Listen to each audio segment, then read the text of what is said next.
তুমি কি জানো কিয়ামতের দিন তোমার সাথে ঠিক কি কি ঘটবে? এই জীবন কোনো খেলা না, এটা একটা পরীক্ষা। আর খুব শীঘ্রই এই পৃথিবী ধ্বংস হয়ে যাবে। ভাবো, তুমি কবরের ভেতরে শুয়ে আছো, চারদিকে শুধু অন্ধকার আর নীরবতা। হঠাৎ একটা ভয়ঙ্কর শব্দ পুরো পৃথিবী কাঁপিয়ে দেয়। ইসরাফিল শিঙ্গা ফুঁকেছেন।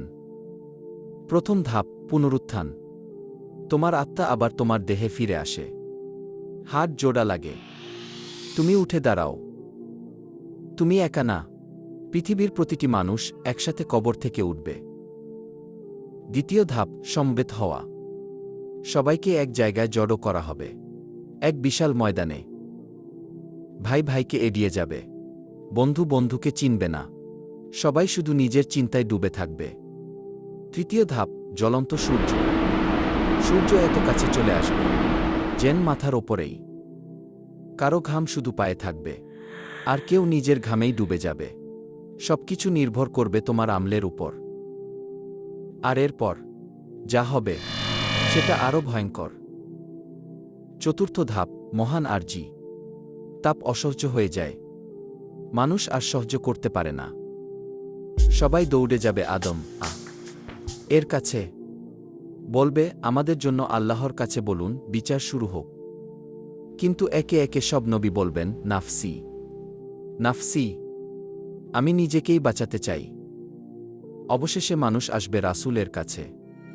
তিনি সিজদায় পড়ে যাবেন, আল্লাহর কাছে আরজি করবেন। আর তখন আল্লাহ বিচার শুরু করার অনুমতি দেবেন। পঞ্চম ধাপ, হিসাব। এখন তুমি একা, তোমার রবের সামনে দাঁড়িয়ে। তুমি মিথ্যা বলতে চাইলেও পারবে না। তোমার হাত, পা, এমনকি তোমার চামড়া তোমার বিরুদ্ধে সাক্ষী দেবে। ষষ্ঠ ধাপ, মিজান। তোমার সব আমল ওজন করা হবে। যদি ভালো কাজ বেশি হয় তুমি সফল, আর যদি গুনাহ বেশি হয় সবকিছু বদলে যাবে। সপ্তম ধাপ, আমলনামা। তোমার পুরো জীবনের রেকর্ড তোমার হাতে দেওয়া হবে। যদি ডান হাতে পাও, তুমি খুশিতে ভরে উঠবে। আর যদি বাম হাতে পাও, তুমি চাইবে কখনো জন্মেই না নিতাম। কিন্তু এখানেই শেষ না, সামনে আছে আরও ভয়ঙ্কর কিছু। অষ্টম ধাপ, হাউজে কাউসার। সামনে থাকবে এক বিশাল পানির হাউজ, রাসূলের হাউজ। কেউ কাছে যেতে পারবে, আর কাউকে ফিরিয়ে দেওয়া হবে। যদি তুমি সুন্নাহ মেনে চলো, সঠিক পথে থাকো, তুমি সেই পানি পান করবে আর কখনো তৃষ্ণা পাবে না। আর যদি পথ বদলে ফেলো, তোমাকে ফিরিয়ে দেওয়া হবে, কোনো সুযোগ থাকবে না। নবম ধাপ, সিরাত সেতু।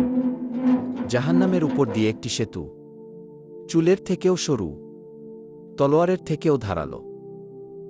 কারো জন্য এই সেতু হবে সহজ, তারা বিদ্যুতের মতো পার হয়ে যাবে। আর কেউ হোঁচট খাবে, ধীরে ধীরে এগোবে, আর কেউ পড়ে যাবে নিচের আগুনে। দশম ধাপ, চূড়ান্ত গন্তব্য। এখন সিদ্ধান্ত হবে, তুমি কোথায় যাবে। যদি সফল হও, তোমার জন্য খুলে যাবে জান্নাতের দরজা, যেখানে নেই কোনো কষ্ট, নেই কোনো ভয়। আর যদি ব্যর্থ হও, জাহান্নাম, যেখানে শাস্তি বাস্তব আর ভয়ঙ্কর। এখন নিজেকে জিজ্ঞেস করো, তুমি কোন পথে আছো? তুমি এখনো বেঁচে আছো, এখনো সময় আছে বদলে যাওয়ার। আজ থেকেই শুরু করো নামাজ, ভালো কাজ, আল্লাহর দিকে ফিরে আসো। এমন আরও ভিডিও দেখতে পেজটি ফলো করো, এই ভিডিওটি শেয়ার করো, হয়তো কারো জীবন বদলে যেতে পারে।